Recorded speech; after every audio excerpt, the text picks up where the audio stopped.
그해 가을, 남쪽에서는 유신철폐를 외치는 시위대들이 파출소를 습격하고 경찰차를 불태웠다는 소식이 전해져 오고 있었습니다.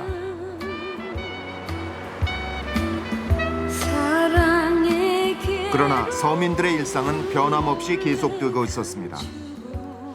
서울에서는 롯데백화점이 개관했고 태풍의 후유증으로 농산물 값이 올랐으며 신인 여가수 심수봉이 부른 그때 그 사람이란 노래가 히트하고 있었습니다.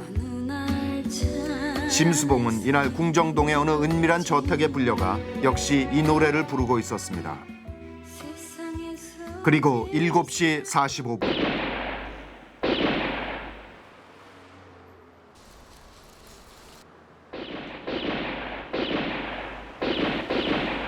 정신 좀 대극적으로 하십시오.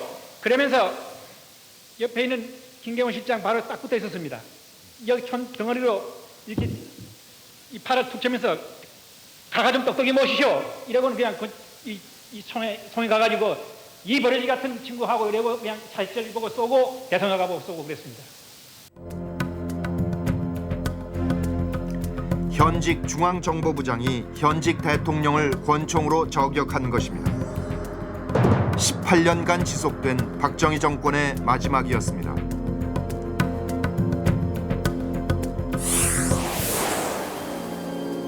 중앙정보부 관할의 안전가옥, 대통령을 모신 연회 자리에서 벌어진 일이었습니다.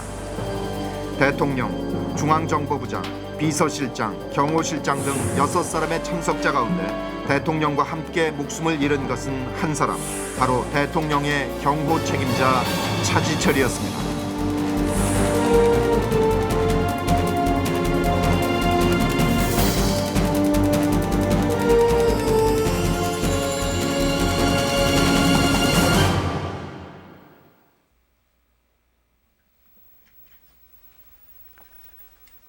(1979년 10월 26일) 대통령 시해라는 그 충격적인 드라마를 만들어낸 것은 그때 권력의 중심부에 있던 세 사람, 바로 김재규 중앙정보부장, 박정희 대통령, 그리고 차지철 경호실장이었습니다.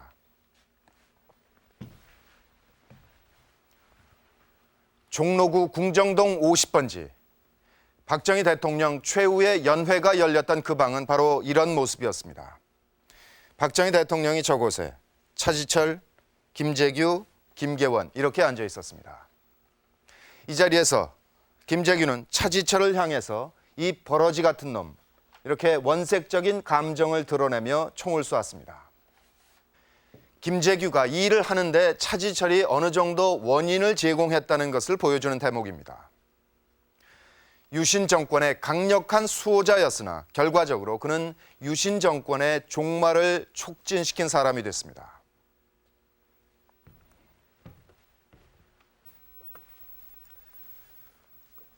대통령 경호실장 차지철.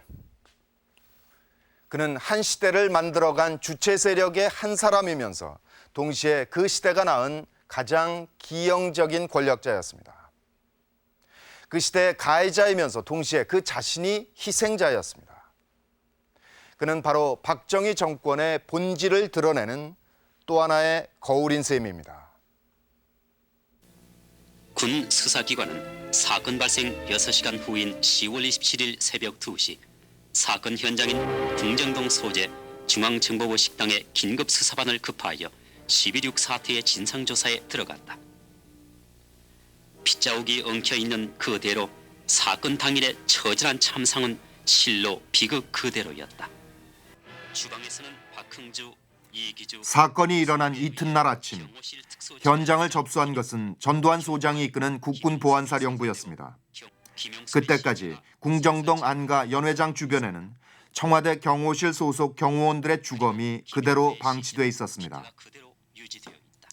대통령을 따라온 경호원들은 주방 식당과 경호원 대기실에서 밥을 먹다가 또는 TV를 보다가 중앙정보부장 김재규의 부하들에게 사살됐습니다. 연회장에서 들려온 총소리가 신호였습니다. 대통령이 총에 맞은 현장은 바로 이곳이었습니다. 저격 직후 비서실장 김계원은 대통령을 차에 싣고 병원으로 달려갔습니다. 그러나 경호실장 차지철의 시신은 밤새 이곳에 버려져 있었습니다.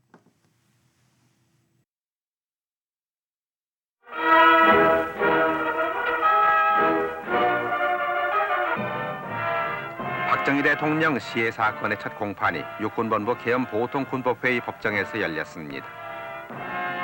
김재규와 그의 부하들, 그리고 김재규에게 동조했다는 혐의를 받고 있는 김계원 등 8명에 대한 재판이 시작됐습니다. 그러나 이 사건에 대한 김재규와 김계원의 진술은 처음부터 크게 엇갈렸습니다.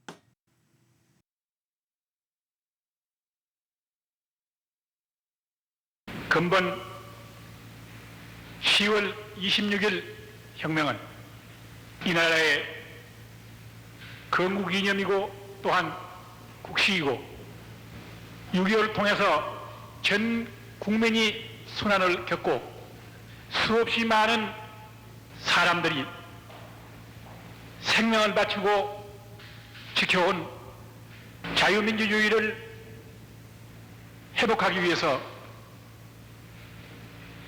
혁명을 한 것입니다.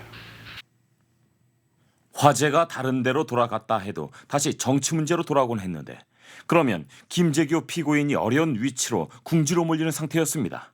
그때 그 사람이 이성을 잃은 격한 상태인데다 차지철 경호실장이 참을 수 없게 감정을 거스르고 하니까 이성을 잃은 행동을 하게 된 것이 아닌가 생각됩니다. 그때 김재규와 차지철의 사이가 극히 나빴던 것은 사실입니다. 그리고 그것은 대부분 차지철이 월권을 함으로써 비롯된 것이었습니다.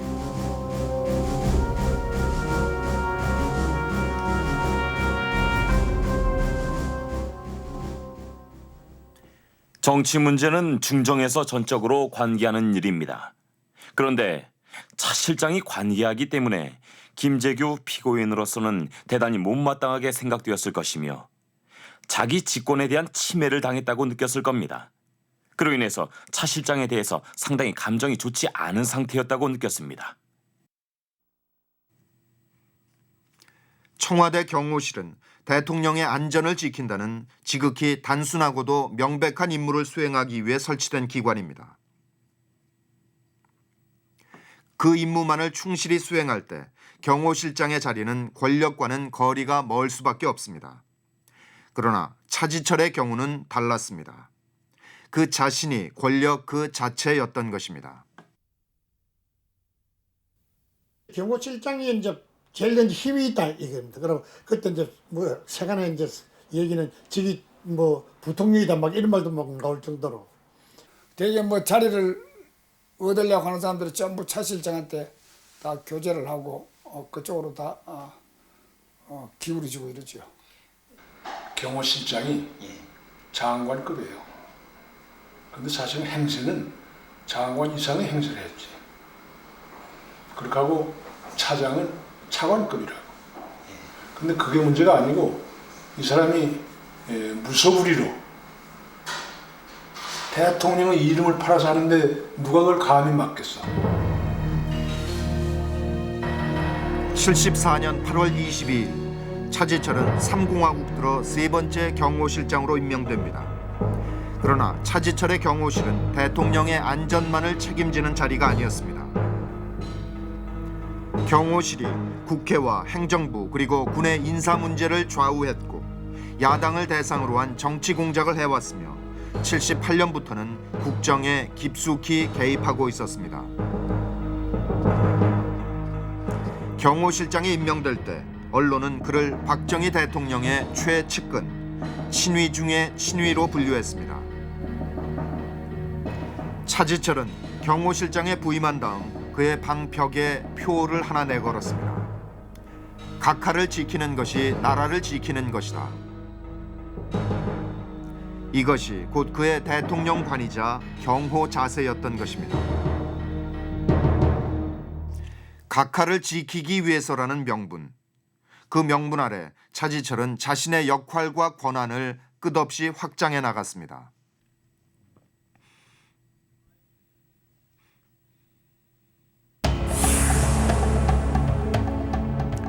그는 무엇보다 먼저 청와대 경호실에 새로운 권위를 부여하고자 했습니다. 그가 직접 나서서 경호실의 문양부터 바꾸었습니다. 호랑이 3마리, 독수리 1마리 주위에 별 10개를 둘러쳐서 화려하게 만들었습니다.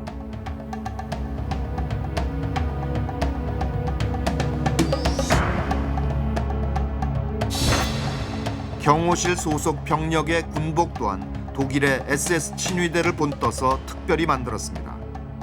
일반 부대 장성급보다 더 비싼 재질의 천과 고급스러운 장식을 갖추도록 한 것입니다.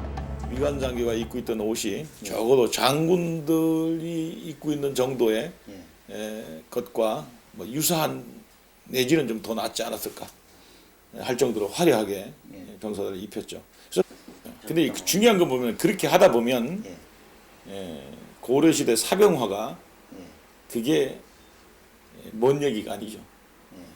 그러면 먹고 자고 입히는데 그 사람 부하가 되는 거죠, 그죠?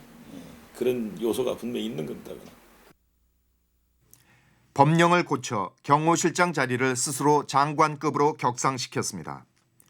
경호실 차장, 작전차장부, 행정차장부 자리를 새로 만들어 차장에는 군단장급의 현역 중장을, 차장부 자리에는 현역 준장을 임명했습니다.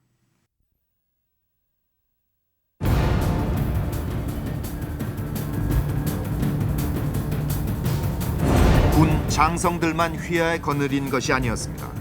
경호경비대책위원회, 경호경비대책실무위원회, 경호경비안전대책통제반 등 군과 관련된 정부 조직을 총동원한 특별기구들을 만들어 그 수장으로 군림했습니다. 뿐만 아니라 차지철은 자신이 직접 운영할 수 있는 경호실 병력 또한 크게 늘리고자 했습니다.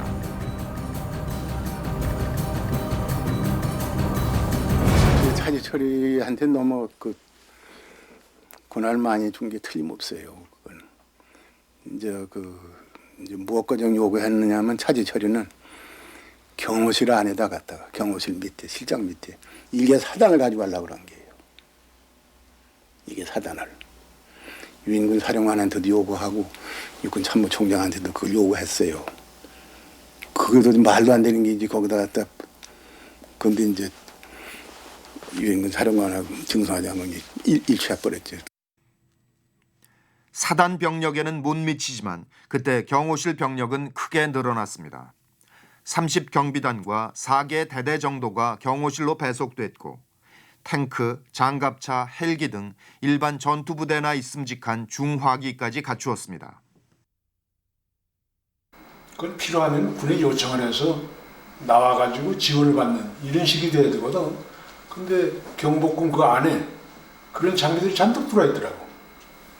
하다못해 탱크, 장갑차까지 말이야. 그건 말이 안 되는 거지. 일반인이 모르는 가운데. 수도를 지키는 것을 주 임무로 하는 수도경비사령부 설치령을 모두 바꾸기까지 했습니다. 무슨 일이 생기면 민간인인 경호실장이 수도경비사령부를 직접 지휘할 수 있는 근거를 만들어 놓은 것입니다. 순수한 나 같은 군인의 입장에서 볼 때는 그건 월권행위입니다. 그러한 필요가 있으면 당연히 지휘계통을 통해 가지고 참모총장으로 하여금 필요한 액션을 취하게 해야지 그걸 직접 경호실장이 군의 그 지휘에 관해서 영향을 준다는 것은 있을 수 없는 얘기죠. 그때 경복궁에 주둔하고 있던 30경비단의 연병장에서는 일주일에 한 번씩 경호실 병력과 화기를 총동원한 사열식이 있었습니다. 국기하기식이라 불린 이 행사는 경호실장 차지철의 위상을 과시하기 위한 대표적인 행사였습니다. 이제 한 일주일에 한 번인가 그 경호실에서 국기하기식을 해요. 그럴 때는 이제 그 초청을 하는 놈이 없다. 난 뭐 초청 받아본 일은 없는데 각군 참모총장 혹은 정부의 장관 이런 분들을 저녁이나 합시다 하고 이제 부르거든요. 그러면 저녁 먹기 전에 오후 5시에 국기하기식을 하면 그 경호실 인원들이 쭉 모였는데 그 자기가 한 가운데 서고 옆에 쭉 씌워놓고 격려를 받고 하면 옆에 있는 사람이 같이 경의해야지 어떡합니까? 이것은 국기 하기식을 담은 세상에 알려진 단 한 장의 사진입니다. 지휘봉을 든 차지철이 하기식 행사에서 경호실 직원에게 상을 주고 있습니다. 그 배경에 도열하고 있는 경호실 병력이 보입니다.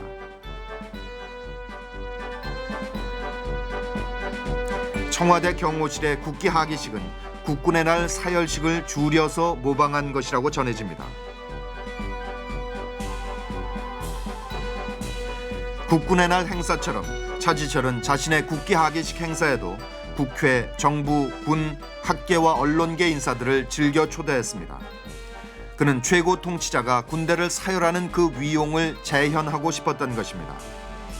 놀라운 것은 많은 사람들이 이 행사를 비판했지만 감히 그 초대를 거부한 사람은 드물었다는 사실입니다.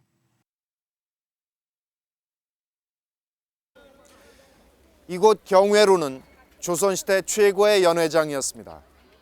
그렇지만 5.16 쿠데타 이후부터 이 아름다운 궁중 건축물의 뒤쪽에는 중화기를 갖춘 군대가 주둔해 왔습니다. 힘으로 탈취한 정권은 힘으로 지킬 수밖에 없는 것입니다. 때문에 박정희 대통령은 청와대에서 가까운 이 경복궁 안에 경호실의 지휘를 받는 30경비단을 주둔시켰습니다. 이 부대를 철수시키고 경복궁 복원공사를 시작한 것은 1996년 문민정부가 들어선 이후였습니다. 문제의 그 국기 하기식은 30경비단이 주둔해 있던 시절 그 부대의 연병장, 바로 저 너머에서 이루어졌습니다. 국기 하기식은 당시 차지철 경호실장의 비정상적인 막강한 권력을 상징하는 행사였습니다. 물론 그 권력의 원천은 박정희 대통령이었습니다. 때문에 차지철이 섬긴 것도 단 한 사람, 박정희 대통령뿐이었습니다. 그렇다면 그들의 운명적인 만남은 어디서 시작됐던 것일까요?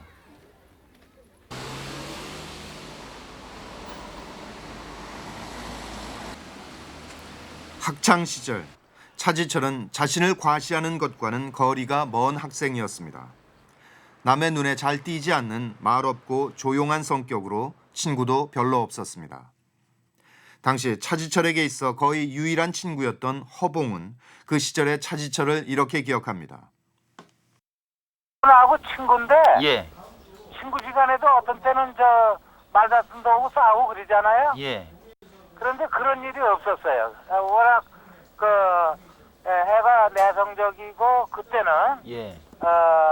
온순하고 선량하고 그래서 뭐 누구하고 싸우는 걸 보지는 못했어요.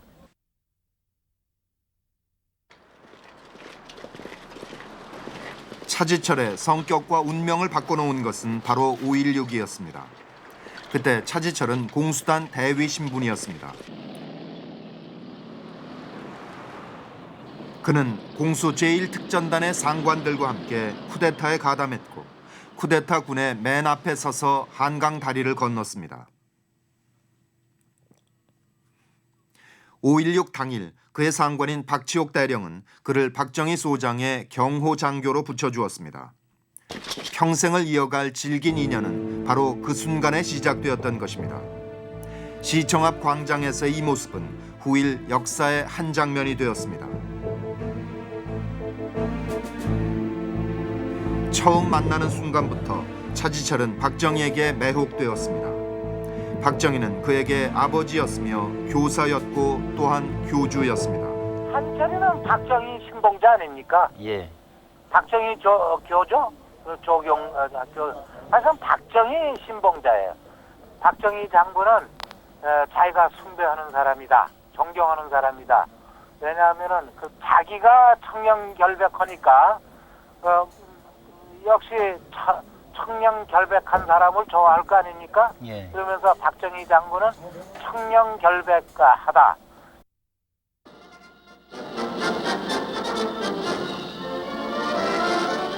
재약 후 정치인으로 알려진 윤보선, 장택상 씨 등 5사람이 3월 19일 국가재건 최고회의로 박정희 의장을 방문하고 혁명기 국정을 담당하는 기구로 국가재건 최고회를 만들고 박정희 소장이 부의장을 맡습니다. 이때 차지철은 박종규 소령이 이끄는 박정희 부의장의 경호대가 됩니다. 전두환, 노태우, 김복동 대위 등 육사 11기 출신 10명, 차지철 대위 등 공수단 장교 10명이 경호대의 구성원이었습니다. 이들은 반혁명 움직임 감시, 요인 체포, 부정 색출 등 광범위한 역할을 맡았습니다. 중앙정보부가 발족하기 전 짧은 기간이나마 경호실과 정보부의 기능을 겸한 최고 권력기관이었던 조직 그레이트 타이거, 약자로 GT팀이라 불리던 박정희 친위대였습니다.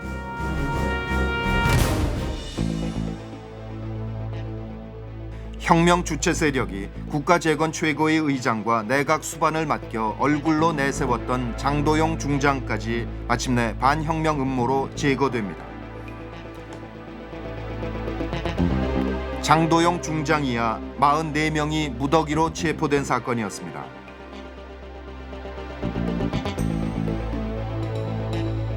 이때 차지철은 공수특전단에서 자신의 직속 상관이었던 박치옥 대령과 김재민 중령을 직접 체포하게 됩니다.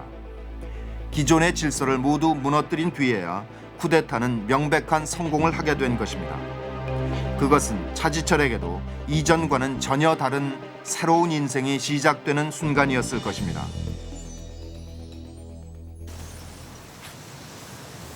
(5.16) 쿠데타 세력은 육사 출신의 영관급 장교들이었습니다. 차지철은 육사 출신도 아니었고 고작 대위로 초급 장교에 지나지 않았습니다. 그럼에도 불구하고 그는 늘 자신을 5.16 주체 세력 중에 주체로 자부해 왔습니다. 쿠데타 초기부터 박정희 소장의 친위대로서 가장 가까이 있었기에 생긴 자부심일 것입니다.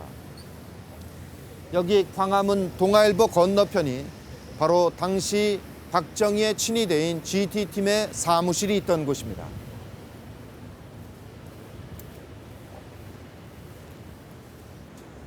이 시기 차지철은 혁명이라는 이름의 폭력 앞에 기존의 모든 질서가 한꺼번에 무너져 내리는 것을 목격했을 것입니다. 순식간에 신분이 수직 상승하기도 하고 몰락하기도 하고 모두들 권력 앞에 무릎 꿇는 쾌감을 맛보기도 했을 것입니다. 폭력이 권력으로 변하는 그 놀라운 경험. 그것은 그 이후 그의 인생 행로에서 어떠한 방식이든지 간에 큰 영향을 주었을 것이 분명합니다. 우리의 역사에 길이 새겨질 1963년 12월 17일은 한때 조국의 위기를 구하고자 실시됐던 군정이 끝나고 온 결의 뜻을 모아 이룩하는 새로운 민정이 시작되는 날이었습니다. 1963년 혁명 과업을 끝내고 군 본연의 임무로 복귀하겠다던 공약은 지켜지지 않았습니다. 박정희 의장은 민간 정부를 구성하는 첫 대통령 선거에 공화당 후보로 출마해서 제5대 대통령에 당선됩니다. 제3공화국의 시작이었습니다. 성실히 수행할 것을 국민 앞에 엄숙히 선서합니다. 차지철 역시 정치인으로 변신합니다. 박 대통령의 권유로 공화당 전국구 의원이 되어 6대 국회에 등록한 것입니다. 이때 그의 나이 고작 29살. 그의 초기 의정 활동은 주먹을 휘두르는 폭력으로 잘 알려집니다. 대통령 뜻과 반대되는 은행을 하거나 이런 경우에는 저지철 의원이 국회의원에게 폭력을 가하게 됐어요. 예를 들면 그저 나이 많은 김진만 의원 같은 분도 한번 공개적으로 주먹으로 치는 이런 사건까지 있었어요. 그게 내 기억으로는 아마 한일회담 때문에 의원총회를 할 때인가 뭐 그런 무렵인데.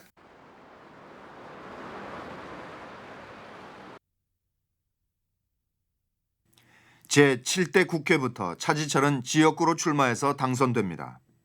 그는 이후 그의 고향인 경기도 광주 이천 지역구에서만 내리 3선을 기록하게 됩니다.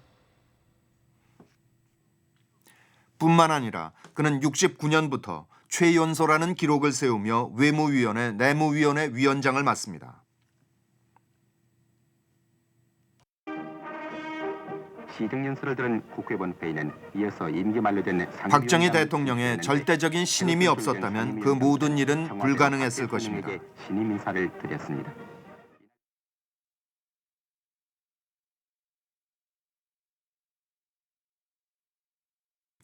국회의원이 되면서 차지철은 겉모습부터 달리 보이려고 애를 씁니다. 늘 근엄한 표정으로 정장의 중절모 차림이었습니다.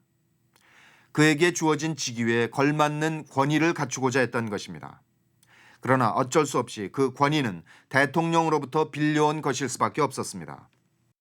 7대 후반기에 상임위원장을 교체하는데 당에서 이제 나를 올렸는데 내 이름 빠지고 대통령의 차지철 직접 써넣으셨다 이 말이에요.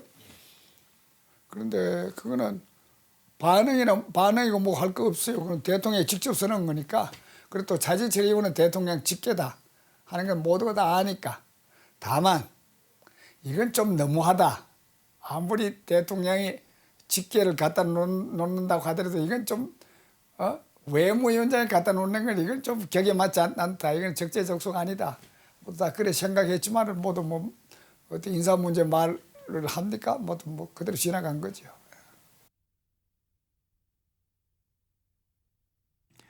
그러나 외무위원장 시절 차지철이 그저 자리만 지킨 것은 아니었습니다. 7대 국회의원 의정활동평가서는 주한미군의 방위 정책을 신랄히 비판한 의원으로 단연 그를 꼽고 있습니다.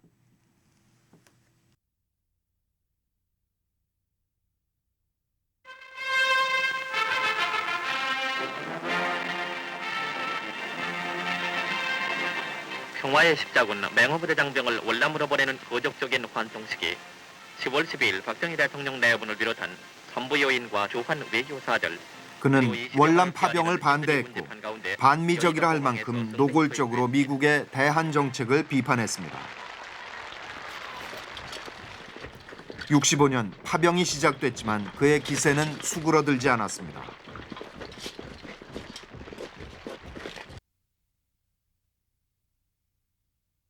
당시 차지철은 파병에 반대하는 공화당 소장파들의 리더로 떠오르고 있었습니다. 미국이 한국군의 증파를 요구하자 차지철은 즉각 반대 논리를 폈습니다. 왜 우리만 일방적인 부담을 져야 하느냐는 것이었습니다.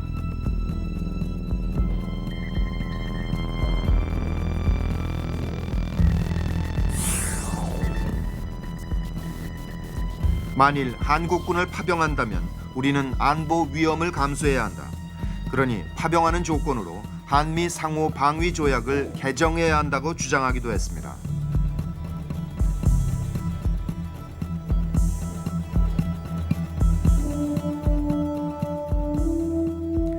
그런데 이 모든 것이 실은 고도의 전략이었습니다. 미국으로부터 보다 많은 실리를 얻어내기 위한 작전이었던 것입니다.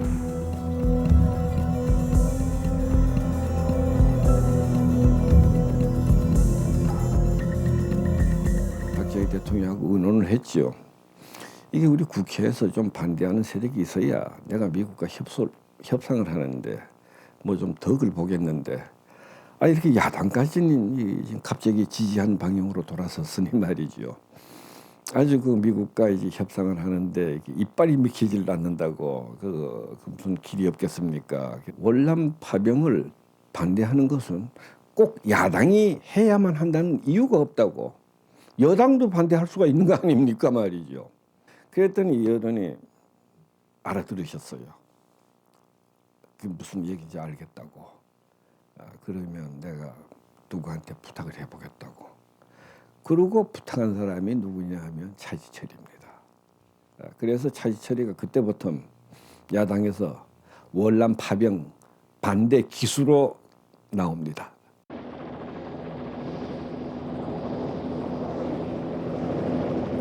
그 결과 대미 외교 협상이 성공적으로 이루어졌습니다. 베트남에 한국군을 더 보내는 대신 한국군 현대화를 위한 지원과 경제 협조를 얻어낸 것입니다.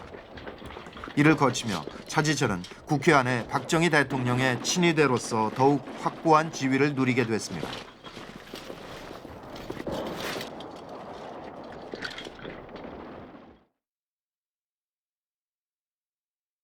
차지철은 대통령의 도구였습니다. 대통령은 국회 안에 절대적인 충성 세력을 넣어둠으로써 국회를 자신의 뜻대로 몰아갈 수 있었던 것입니다. 1인 독재의 길, 그것은 72년 10월 유신헌법 선포로 이어지고 있었습니다.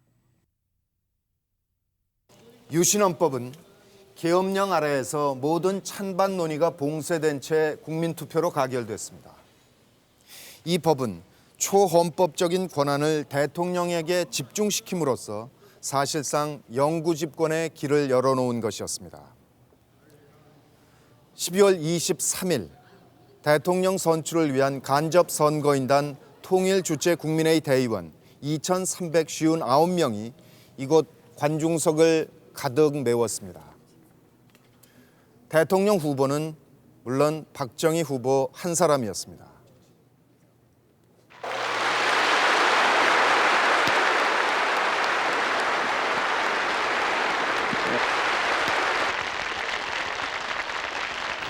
투표 결과는 단 2표의 무효표를 제외한 전원 찬성. 이른바 체육관 대통령의 탄생이었습니다. 그렇지만 대통령이 절대 권력자가 될수록 유신철폐, 독재 타도를 외치는 국민들의 저항은 더욱 거세어질 수밖에 없었습니다. 이에 대통령 또한 맹목적으로 자신을 지켜주는 충성스러운 부하가 더욱 절실했을 것입니다. 74년 8월 15일 광복절 기념식장. 우리가 그동안 시정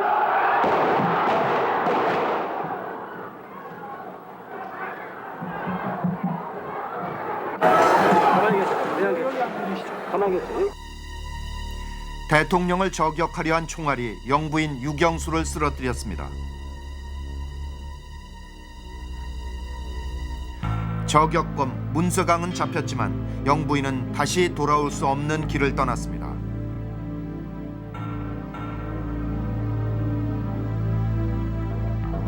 차지철이 경호실장에 임명된 것은 바로 이런 때였습니다. 그는 절대적인 충성심으로 대통령의 쓸쓸한 마음을 파고듭니다.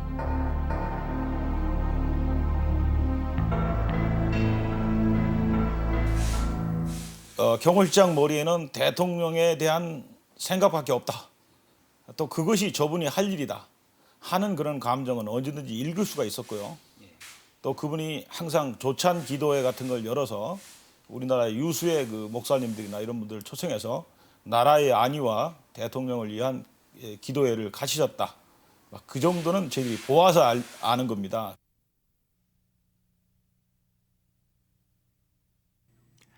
그는 그러한 충성심으로 직접 가사를 써서 충정가라는 노래까지 만들었습니다.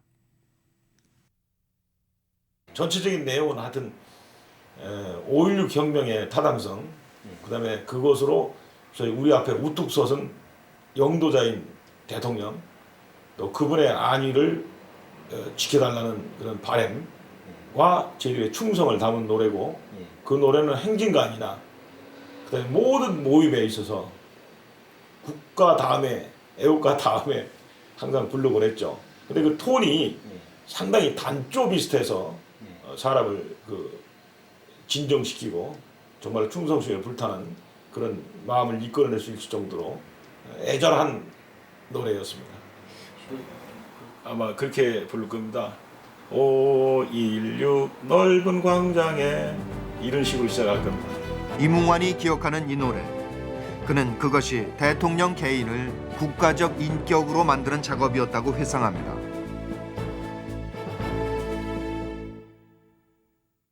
차지철은 그 충성심을 무기로 해서 박정희 대통령을 독점하려 했습니다.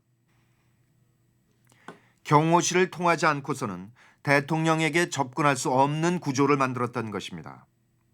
서류에 독이 묻어 있을지 모른다는 이유로 모든 보고서를 먼저 검열했고 사람들을 차단했습니다.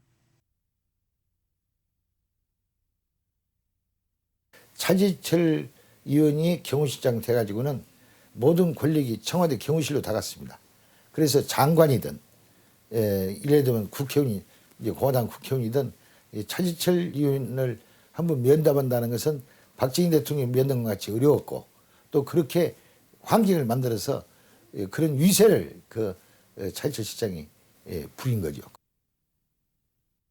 79년 3월 10대 국회의원 총선에서 공화당은 야당의 1.1% 뒤졌습니다. 공화당 의원 이만섭은 그때 국회 단상에서 이 사실을 공개적으로 거론하며 당과 정부의 반성을 촉구했습니다. 여당 의원의 발언에 야당 의석에서 올소가 터져나온 것은 극히 이례적인 일이었습니다. 연설 끝나자마자 차지철 계열 국회의원 한 사람이 차지철한테 전화를 해서 차 실장님 지금 큰일 났습니다. 이만섭 의원이 지금 이러이러한 이야기를 해가지고 막 국회가 왈칵 뒤집혀졌습니다 하고 보고를 해요. 그 보고하는 소리를 어떤 기자가 듣고 나한테 나중에 가르쳐줬어요. 그런 일까지 전부 일일이 보고를 했다고요. 그러니까 차지철이가 또 박정희 대통령한테 더 과장되게 보고를 해가지고 박 대통령이 날 제명시키라고 난리가 나고 그랬어요. 이 무렵 차지철은 박정희 대통령 외에는 그 누구도 자신보다 앞설 수 없다고 생각하고 있었습니다. 공수단 육군 대위가 쿠데타와 함께 불과 10여 년 만에 한 나라의 2인자로 올라서게 된 것입니다. 10대에 다시 들어가서 보니까 이 공화당 망하겠구나 하는 걸 내가 느꼈다고요. 왜냐하면 이원총회를 할 때도 차지철이가 뒤에서 경호실장에 앉아가지고 공화당 이원총회 누가 발언하고 그 다음에 누가 하고 하는 것까지 전부 각본을 짜더라고요. 그리고 공화당 국회의원 안에 차지철이 이 계열 국회의원들이 한 30명 있었다니까요. 그 수시로 그걸로 보고를 하고. 그래서 내가 이건 망하겠다. 참 이제 나라가 큰일이구나 하고 내가 그때 직감을 했는데, 경호실은 이제 대통령 아래 최고의 권력을 누리는 곳이자 권력을 재생산하는 곳이기도 했습니다. 특히 주목해야 할 것은 그때 전두환 준장이 경호실 작전차장부에 기용됐다는 사실입니다. 차지철은 정규 육사 출신이 아니었습니다. 그러나 그는 전두환을 통해 군에 있는 정규 육사 출신 인맥을 장악하고 통제할 수 있었습니다. 전두환이 군부내의 사조직인 하나회의 우두머리였기 때문입니다.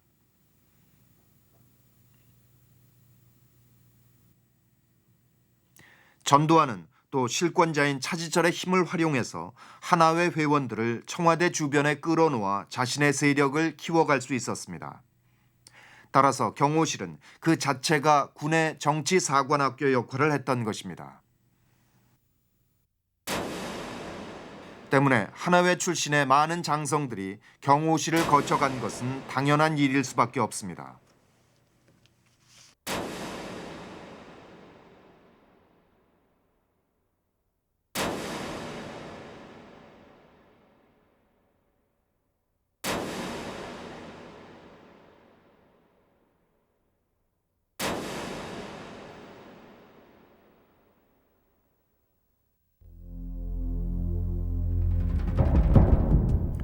하나회 후배들이 진급해서 전방으로 발령을 받으면 인사하러 꼭 전두환을 찾아오곤 했습니다.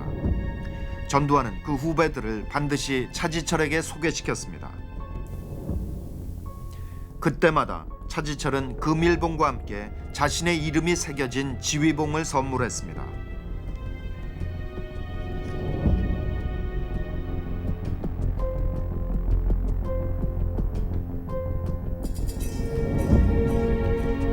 그런 걸 받았다고 와서 자랑하는 사람은 봤거든.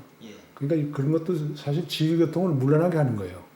왜냐하면 군이라는 건 김 기자 아다시피 통수계통 내에서 움직이는 군대거든.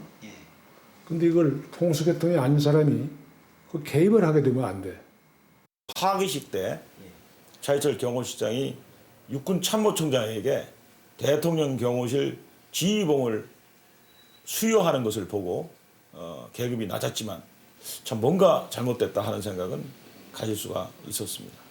참모총장급은 아마 대통령이 주시겠죠. 아마 일개 경호실장이 육군 참모총장에게 지휘봉을 수여한다는 것은 누가 봐도 약간 어색한 그런 점이 많았습니다. 군이 정상적인 지휘 계통을 벗어나면서 이미 그 속에는 12.12의 비극이 싹트고 있었다고 할 것입니다.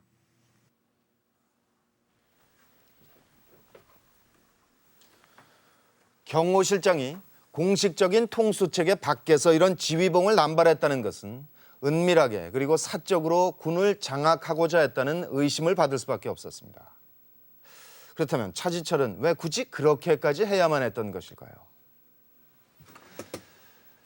그로서는 충분히 그럴 만한 이유가 있었습니다. 각하를 지키는 것이 국가를 지키는 것이다. 이 글에서 볼 수 있듯이 그는 경호실이 대통령의 신변을 경호하는 것을 넘어서서 대통령 자리까지 경호해야 한다는 이른바 보위 경호의 개념을 주장했습니다.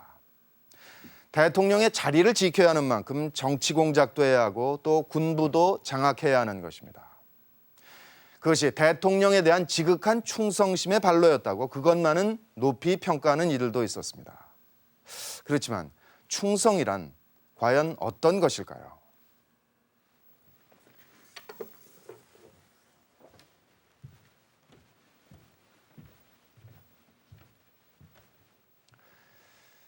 어떤 가치에 충성하는 것이 아니라 무조건 한 사람에게 충성을 다한다는 것은 전제 군주 시대의 유산에 지나지 않습니다. 그런 의미에서 박정희 대통령은 자유민주주의 공화국의 대통령이 아니라 실제로는 왕이나 다름없었습니다.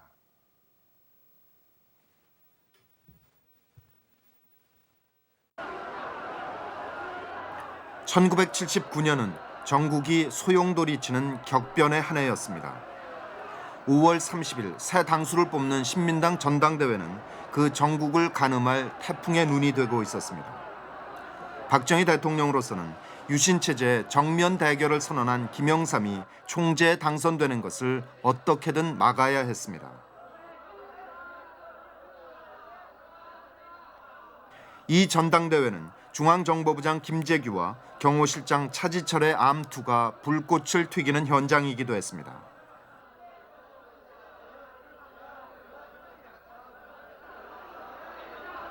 이날 신민당은 새로운 당수로 김영삼을 선택했습니다. 이런 결과를 막기 위해 차지철이 정보부를 제치고 직접 공작에 나섰지만 결과는 실패였습니다. 그리고 그 실패는 중앙정보부의 책임으로 돌아왔습니다.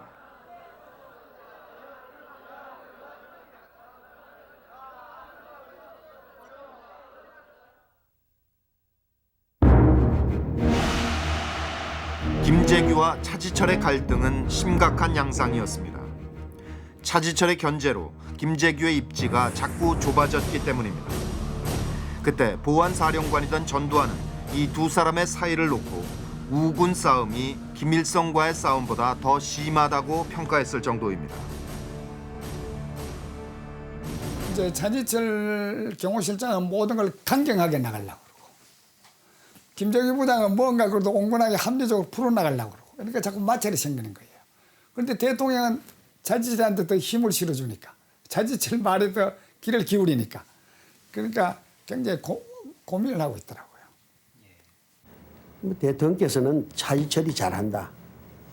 그건 차지철이 이제 정치를 해본 사람이니까 차지철이 그 국회의원 여러 번 했거든요. 국방위원장도 하고 그러니까 정치를 아는 사람이다. 김재규는 전 군인이지 정치는 모른다. 대통령께서 이제 그렇게 생각하시는 것 같아요. 현실적으로 김재규가 차지철에게 밀리는 상황이었습니다.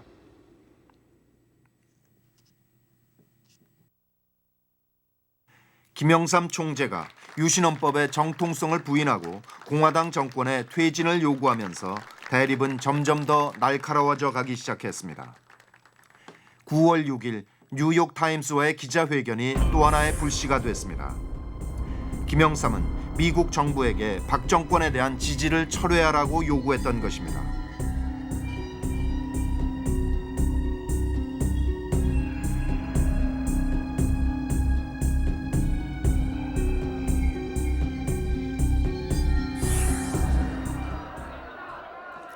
공화당과 유정회는 즉각 이를 문제 삼았습니다. 10월 3일 합동조정회의를 열어 김영삼 총재를 국회에서 제명하기로 결의했습니다. 10월 5일 제명 결의안을 막기 위해 신민당 의원들이 단상을 점거한 가운데 공화당과 유정회 의원만으로 날치기 통과가 이루어집니다.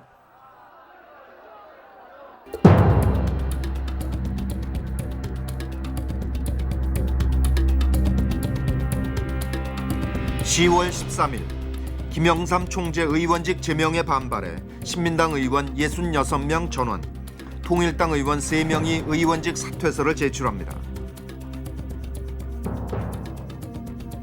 이것이 결국 부마 민중항쟁의 직접적인 도화선이 됐습니다.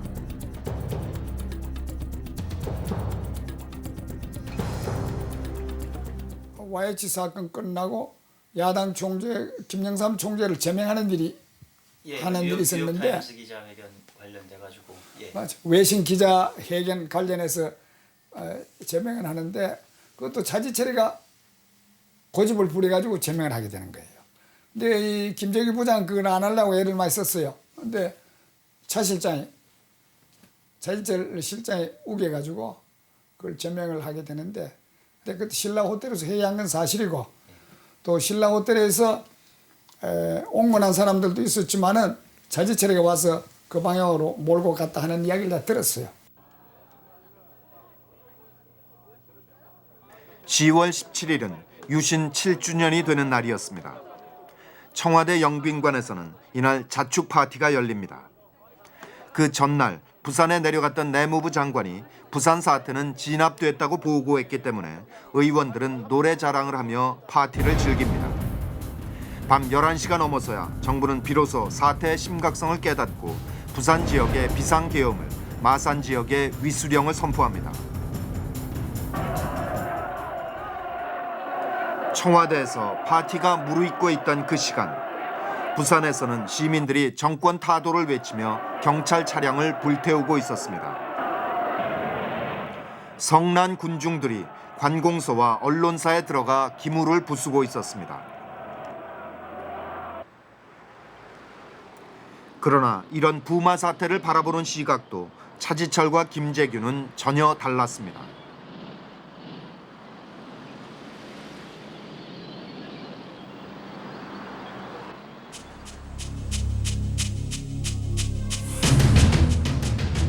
김재규는 이것이 단순한 학생 데모가 아니라 체제에 저항하는 밀란이라고 보았고,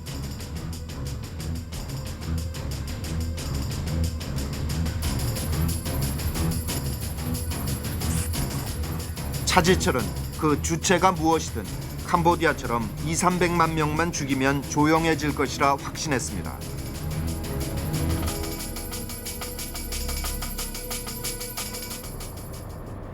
문제는 차지철 때문에 여론과 차단된 박 대통령이 냉철한 판단력을 잃고 있었다는 사실입니다. 대통령은 차지철의 말을 더 믿음으로써 사태의 본질에서 점점 멀어지고 있었습니다.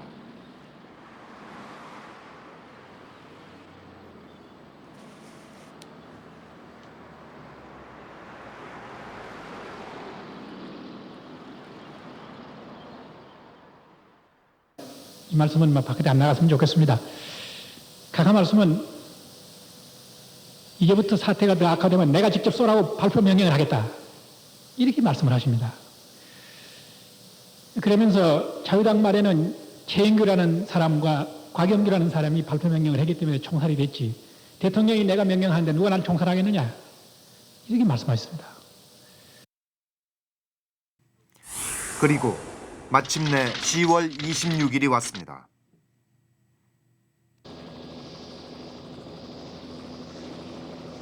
이날 박 대통령은 지방 행사 2곳에 참석할 예정이었습니다.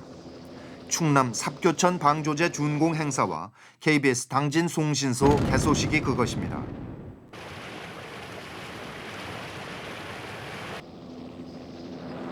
송신소 개소식은 정보부 소관이어서 김재규가 대통령을 안내할 예정이었으나 현장에서 그의 모습은 보이지 않았습니다. 이날 아침 차지철은 김재규가 자신들과 함께 대통령 전용 1호기에 타려는 것을 막았습니다. 2호기를 타고 오라는 소리에 모욕감을 느낀 김재규는 그대로 차를 돌려 남산으로 돌아가 버렸습니다.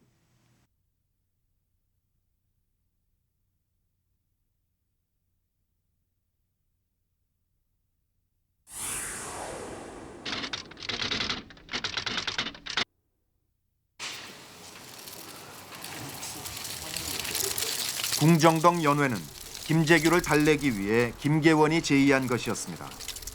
그러나 의도와는 달리 연회장에서도 두 사람은 날카롭게 대치합니다.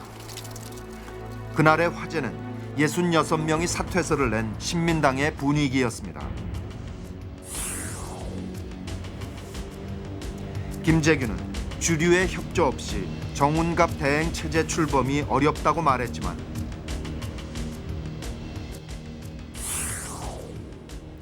차지철은 신민당 의원들도 까불면 전차로 쓸어버리겠다는 강경론으로 일관했습니다.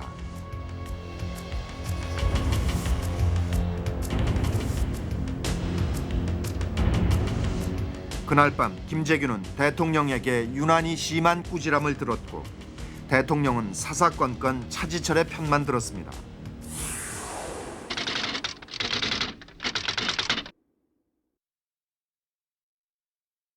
노래 몇 곡이 불려지는 사이 김재규는 밖으로 나와 부하들에게 암살 계획을 알렸습니다.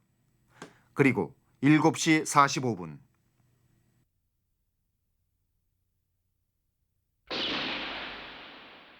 그는 숨겨두었던 구원총을 꺼내 차지철과 박정희 대통령을 차례로 쏩니다. 야수의 마음으로 유신의 심장을 쏘았다. 후일 그는 그 순간을 이렇게 말했습니다. 손목을 맞은 차지철은 화장실로 달아났습니다. 김재규는 갖고 있던 권총에서 더 이상 발사가 되지 않자 밖으로 나가 부하의 권총을 가지고 와 확인 사살을 합니다. 대통령에게 그리고 문갑 뒤에 숨어있던 경호 실장에게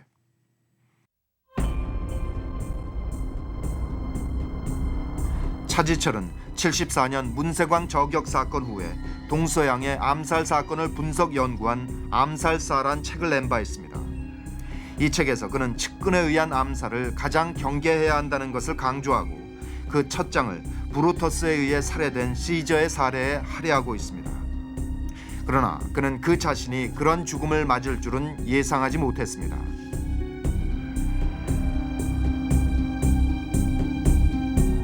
나는 그해 4월경에 민심이 완전히 공화당을 떠났다는 걸 느꼈고 결국은 박정희 대통령이 암살당하지 않으면 자살할 거다 나는 이렇게 봤어요. 그런데 암살당하는 건 결국 차지철이가 사고를 낼 거다.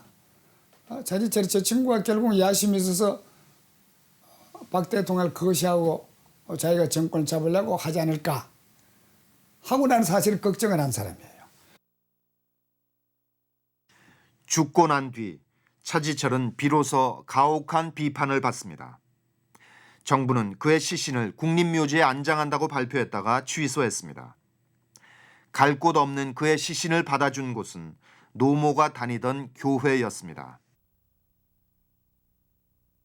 어떻게 보면 그분이 충성스러웠지만 그분이 망한 데 있어서는 대통령의 잘못도 많은 것 같습니다. 그 헌법에 또 법률에 있는 규정에 따라서 권한을 줘야 되는 건데 그 권한 이상의 권한을 주면 그건 반드시 부패하거나 아니면 권력 투쟁이 일어나도록 당연히 돼 있고 그것은 삼국하고 당시만 그런 게 아니라 지금 현재도 그러고 있죠. 대통령 지금으로부터 수사 결과를 말씀드리겠습니다. 합동수사본부장 전두환 소장은 김재규의 체포와 수사 과정을 거치면서 새로운 권력의 핵으로 떠올랐습니다. 후일 12.12와 5.17로 완성되게 될 권력 쟁취는 역설적이게도 그가 박정희를 추종하며 배운 방식 그대로였습니다. 김재규는 자신의 행위가 정권을 차지하기 위한 것이 아니라 민주주의를 회복하기 위한 혁명이라 주장했습니다. 그러나 재판 도중 일어난 12.12 군사 반란은 그가 가졌을지 모르는 한 가닥 희망을 완전히 날려버렸습니다. 재판은 그렇게 속전속결로 끝났습니다.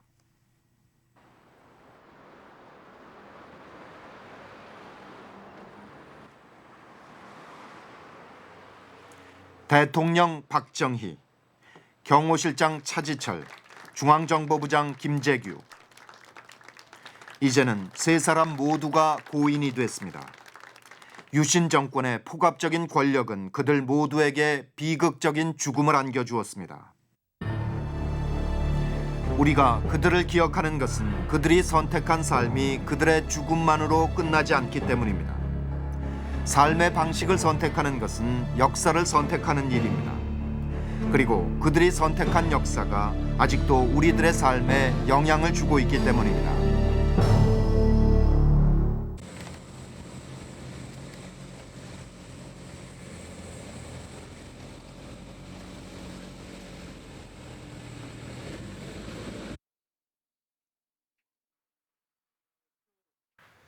차지철은 이곳 영락교의 묘지에 아무도 찾아주는 사람 없는 무덤이 되어 누워 있습니다.